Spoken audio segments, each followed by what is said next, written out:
10x15 को क्यानोपी fit गर्न लाग्यो। यो कालो भागलाई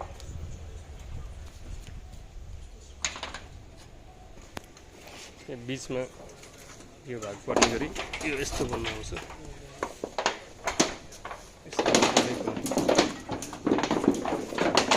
यसरी सेक्सनलाई दुई भागमा जोड्ने।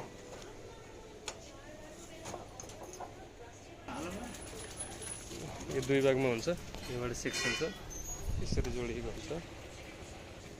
अनि यतातिरको लम्बाइ भागमा पनि यहाँदेखि यो क्यापसम्म दुई भागमा यहाँ जोडिएको हुन्छ। टुटिस भएको यहाँबाट यहाँसम्म दुई भागमा यहाँ जोडिएको हुन्छ।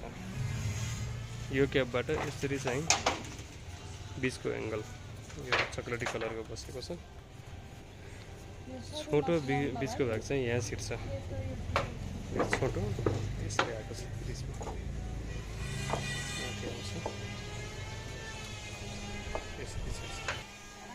यो यस्तो सेपमा आउँछ। यसरी तलको बसिसकेपछि यहाँ माथिको यस्तो सेपमा आउँछ। अब माथि कभर एड गर्ने अनि यसमा खुट्टाहरू राख्ने। यो खुट्टाहरू हो। खुट्टाको यो तल्लो भागमा यस्तो बस्ने सेप छ। यो यस्तो बस्ने यो तल्लो भाग भयो। यो बराबर साइजको छ। बराबर साइजको भएपछि यो यसरी नै बुझ्नु।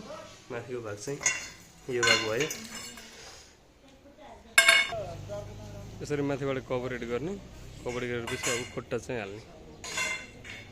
यस्तो हुन्छ। एक भाग उठाउँदा एक भाग उठाएर हेर्दाखेरि यस्तरी आयो।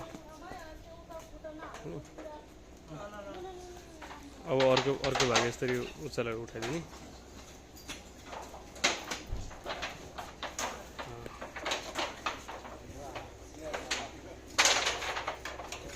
पाल तन्काउने भित्र बार्ने। भित्रतिर यस्तो हुन्छ। त्यसपछि